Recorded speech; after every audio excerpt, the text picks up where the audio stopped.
senhores telespectadores, viemos hoje fazer o programa na cidade de Serpa. É, como sabem, é uma cidade já no Baixo Alentejo, uma cidade histórica antiquíssima e uma das cidades que tem mais coisas para ver. Ora, eu estou-lhes a falar aqui na Praça de Armas do antigo castelo. É um castelo medieval, este é o tempo de Dom Dinis, mas andaram aqui a fazer umas obras e apareceram materiais da Idade do Ferro. Isso quer dizer perto de há 2500 anos. Isso significa que esta colina já nessa altura era habitada. Depois vieram os romanos, tenho aqui uma lápide funerária, tem ali umas letras, que nos revela que isto era para comemorar a passagem pelo mundo de dois cidadãos, duas pessoas romanas, o Lúcio Peregrino e Cecília Mustia.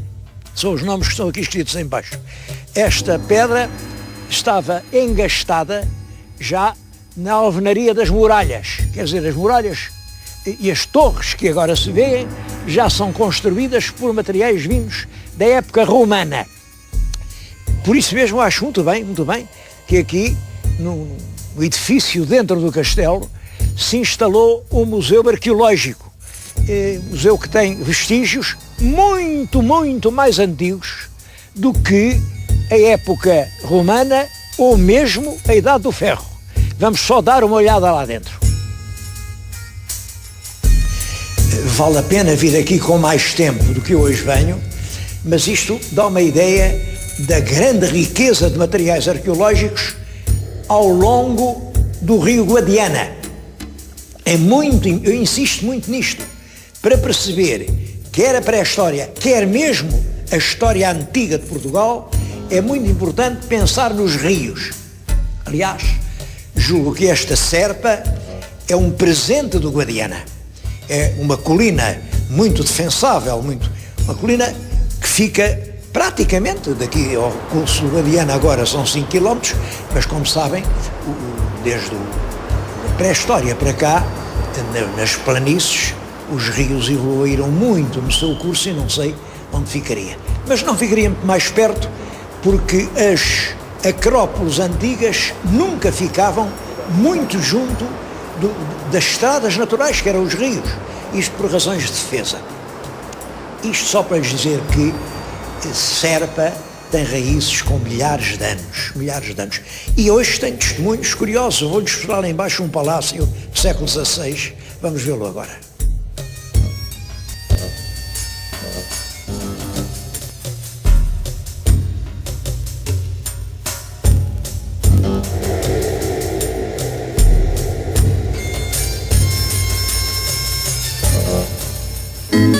Como vê, o palácio onde vivia o Conde do Ficalho fica em cima da própria muralha. Foi construído no século XVI, depois continuaram as obras, fizeram um aqueduto, vê-se perfeitamente, um aqueduto que vai ligar a uma grande cisterna que abastecia o palácio de água.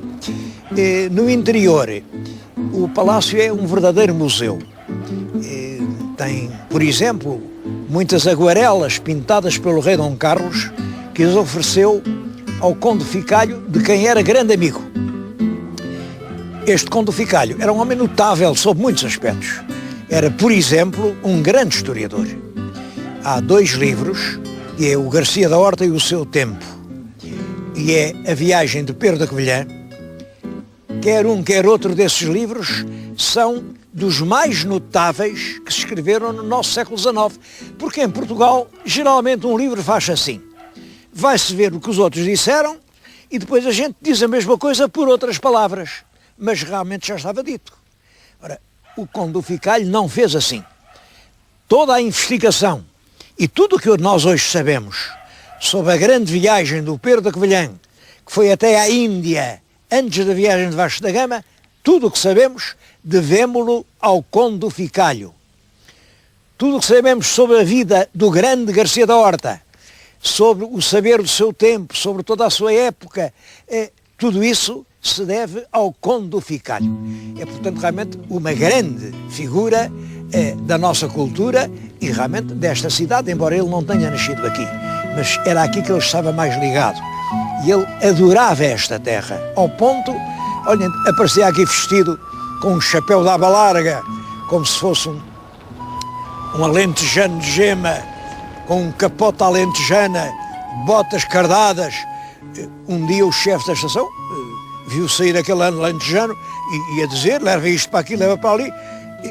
E o chefe da estação, que era mal criado, viu aquele rústico ali assim com ar grande senhor e tratou mal, sai daí. Bom, entretanto, chegam os criados do conde, que chegaram um bocadinho atrasados, também é um costume nosso chegar sempre um bocadinho atrasado, e que disseram, senhor conde, e aí vem o chefe da estação a desbarretar-se, a tirar o barreto, senhor conde, perdoa, há bocadinho não sabia que era vossa excelência, mas realmente vi o vestido assim. E o conde respondeu-lhe, então quer dizer, tu tens uma maneira para falar com os camponeses e tens outra para falar com os condes. Olha o que tu não queres ter. Um homem que se preze, fala a toda a gente da mesma maneira. Este episódio impressiona-me, porque eu concordo inteiramente com essa opinião. Um homem que se preza, fala a toda a gente da mesma maneira. Quer dizer, com respeito, mas de olhos dos olhos. Nem para cima, nem para baixo.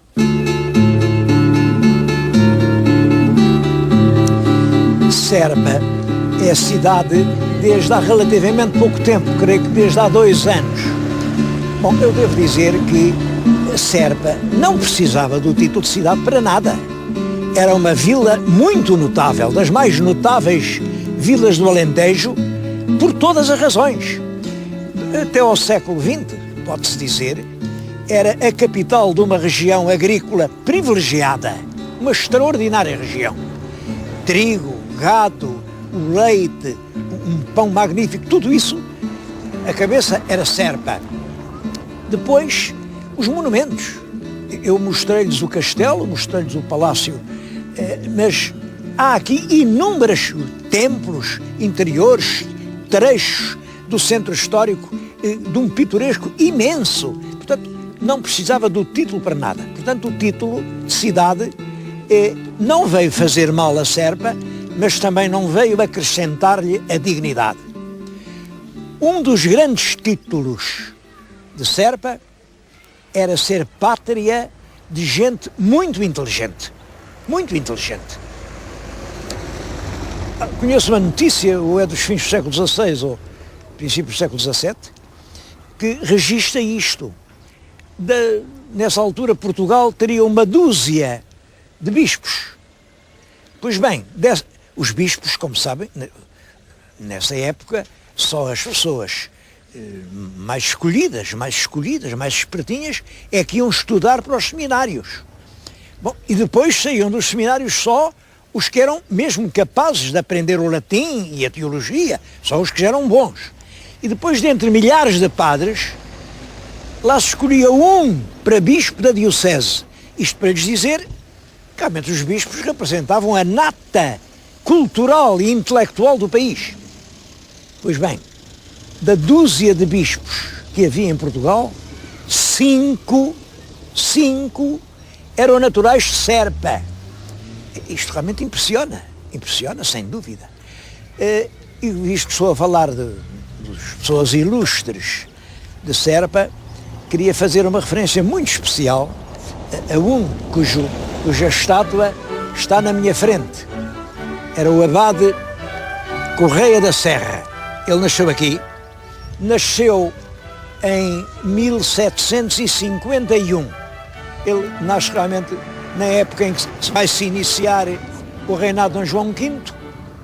Nasce aqui, filho de um médico ilustre, Dr. Correia, e de uma senhora também tão ilustre que o rei chegou-lhes a dar uma carta de brasão. Portanto, eram brazonados, eram fidalgos. Bom, fidalgos eram, mas também eram cristãos novos. Cristãos novos queria dizer que tinham lá tido uns avós judeus. Isso nessa altura era mau, judeu. Judeu.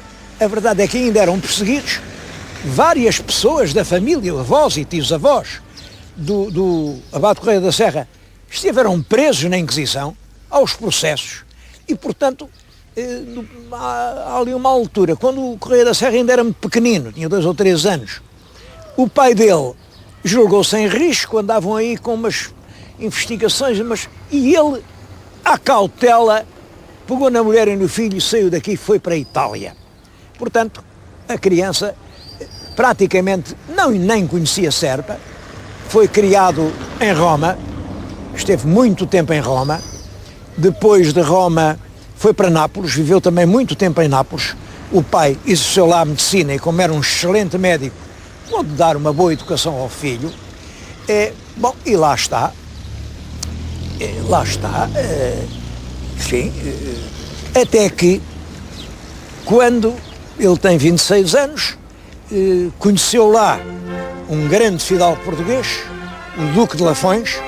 Esse Duque de Lafões era sobrinho do rei. E também estava lá no exílio por razões políticas. O Marquês de Pombal era um homem muito inteligente e gostava muito da cultura, mas gostava mais dos intelectuais lá fora do que cá dentro. Cá dentro, o intelectual era ele. Era ele. Quem pensava era ele. Os outros, quanto mais longe, melhor. Bom, e por isso andavam por lá muitos portugueses, eram os estrangeirados. Um deles era o Duque de Lafões, que logo que o Pombal, em 1777, foi apeado do poder, o Lafões, que estava lá fora, volta a Portugal. E vem com ele o Abade Correia da Serra, que era muito amigo dele, muito amigo dele. E, nessa altura, os dois metem mãos a uma obra que se destinava a modernizar o país. Era uma academia das ciências. Das ciências. Não era das letras, não era só vagamente da cultura. Era das ciências, e esta palavra ciência tinha um sentido mais técnico. As ciências eram as coisas que faziam andar o país para a frente. Correia da Serra insistia, por exemplo, muito nas ciências agrícolas, nas técnicas, na maneira de fazer o azeite. Tudo isso, e é o Abade Correia da Serra que inicia uma obra importantíssima, que são as Memórias Económicas da Academia. São estudos feitos pelos nossos melhores intelectuais sobre a maneira de levar Portugal a alinhar outra vez com a linha da frente. A Academia ainda existe, é hoje a mais, enfim, nas academias de cientistas e de homens de letras, a mais antiga do nosso país. Lá está, no lugar de honra, o retrato do Abade de Correia da Serra, porque foi o seu primeiro secretário-geral, nessa altura dizia-se secretário perpétuo, e ele dedicou-se àquilo imensamente. Dedicou-se até talvez, eu não vou dizer demais, porque a certa altura, já naquele período da Revolução Francesa, vem aí um grande botânico francês, que o Correia da Serra recebeu de braços abertos, mas a polícia a nossa polícia, andava atrás dele. Dizia que ele que era um pedreiro livre, que era um homem perigoso e queriam-no prender. Então o Abade Correia da Serra cometeu um ato imprudente. Escondeu lá na academia. Estou lá num quartinho e lá levava-lhe lá todos os dias a comida e a bebida. Bom, mas é claro, a polícia deu por isso. A polícia deu por isso. E houve ordem para os ir prender aos dois. E lá fogem os dois. Ele fugiu, foi para o Algarve. No Algarve com o outro. No Algarve lá arranjaram um barquito que os levou até Cádiz. E em Cádiz arranjaram uma embarcação que os levou novamente, creio que para a Itália ou para a França, e lá estiveram, até que já mais tarde ele pôde voltar a Portugal, retomou o seu cargo de secretário-geral, secretário perpétuo da Academia das Ciências, e ainda teve uma missão. Ele foi o primeiro representante português junto da recentemente criada República Norte-Americana, os Estados Unidos da América. Nos Estados Unidos há uma revolução, uma das mais importantes revoluções do mundo, primeira revolução colonial, que faz que uma antiga colónia assuma a independência e seja senhora do seu próprio destino, e o governo português nomeia para lá um diplomata. Nessa altura chamava-se ministro plenipotenciário, mas plenipotenciário quer dizer com todos os poderes. Pleni, todos. Potenciário, poderes. Correspondia hoje a um embaixador. Pois bem, ele lá trabalha junto do presidente, chega a ter um quarto na casa da presidência da República. É um dos homens, é um dos mentores dos primeiros passos da Revolução Americana. Diz-se mesmo que a Constituição norte-americana, tão sagrada para os americanos, foi toda ela cuidadosamente revista pelo nosso abade de Correia da Serra, que era de facto um homem de uma erudição prodigiosa. Ele falava perfeitamente o italiano, pois claro, ele criou-se a Itália, o francês, o inglês, o alemão, o grego, o judaico, o aramaico. Ele fazia todas as línguas do mundo e com uma facilidade extraordinária, sem nunca deixar de ser bem português e chamar a atenção para a sua qualidade e condição de português. Não queria sair aqui de Serpa sem prestar esta homenagem a este português que saiu daqui tão jovem e que deixou de si um sulco tão profundo na história do mundo.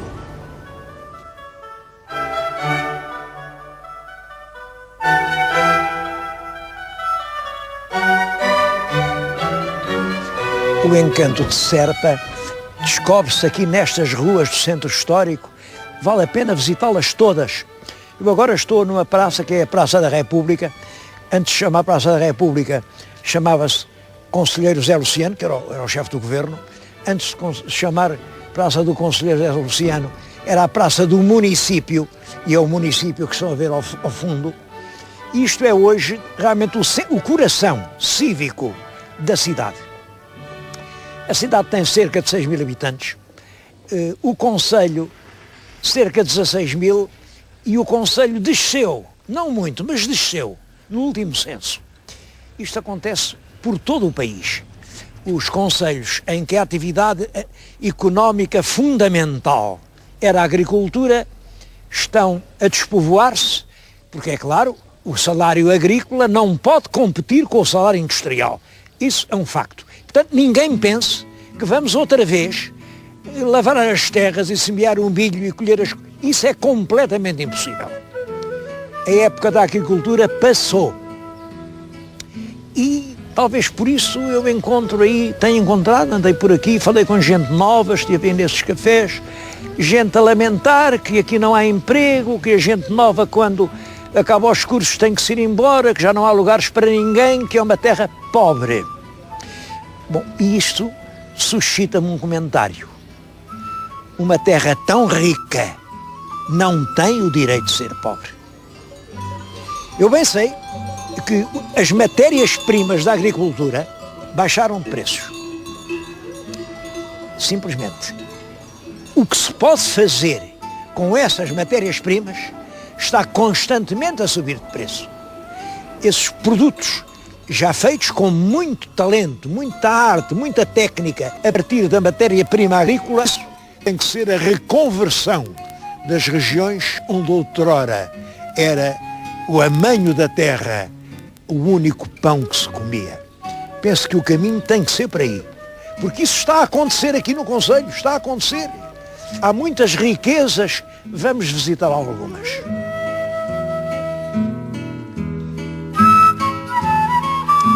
Bom, é claro que esta relativa decadência das antigas áreas rurais, uma das soluções que teria era incentivar, incrementar as pequenas indústrias. Por exemplo, aqui, olha, no concelho de Serpa, há 17 queijarias.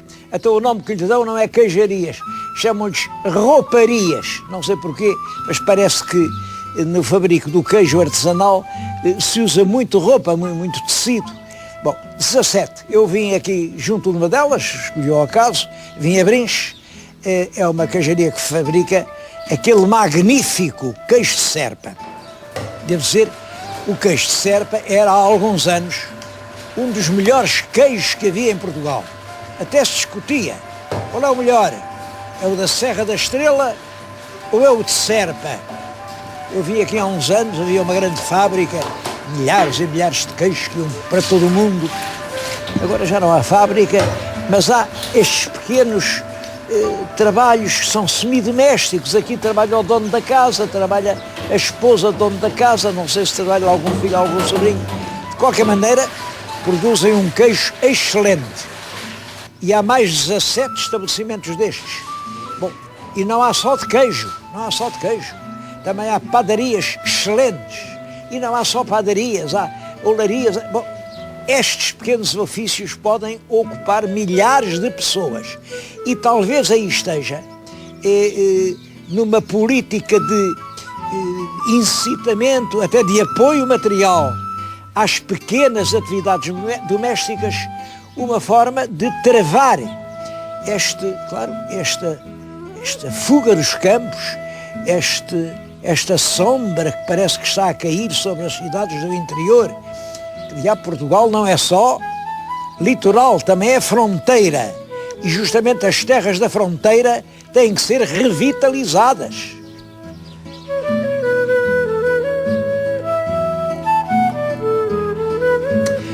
Uma outra atividade característica do concelho de Serpa é o pão. O fabrico do pão, a padaria. Há aqui no concelho 24 padarias. Eu tive que escolher uma e escolhi aqui a da Dona Palmira por uma razão. Ainda faz o pão com o forno de lenha. Bom, e faz um pão lindíssimo. É um pão com um sabor, é o pão de sempre, o pão dos nossos avós. Claro que estas padarias de lenha estão a desaparecer, mas estas 24 padarias aqui do concelho mandam pão alentejano para todo o país. É do melhor pão que se come em Portugal.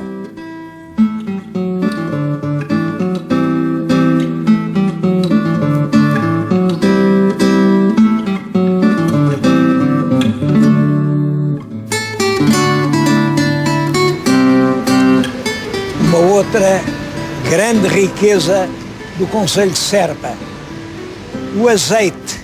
O azeite. Eu tenho nas minhas mãos 2 tipos de azeite. Reparem que este está coalhado. É que o verdadeiro azeite só se liquefaz a uma temperatura de 20 graus. Este é o sinal de que é um azeite mesmo bom. Estes azeites de Serpa são muitíssimo antigos. É, portanto, uma cultura tradicional local. Uma cultura que dá realmente um azeite excepcional, e isto por uma razão. Há vários tipos de azeitona, a cordovil, a verdial, a galega, e aqui na margem direita do rio é tudo galega. Na margem esquerda é que se combinam esses 3 tipos, cordovil, verdial, galega, e dá de facto um azeite extraordinário. Ainda hoje a produção é muito importante, cerca de 2 milhões de litros por ano. Já foi muito maior, muito maior. Há muitos campos de oliveiras que deixaram de... Mas vai voltar a ser grande. Estão agora a plantar inúmeros olivais. Bom, e o caminho é por aqui. O caminho é por aqui. É cada terra conseguir explorar e levar aos limites da excelência aquilo que lá é natural, as riquezas próprias.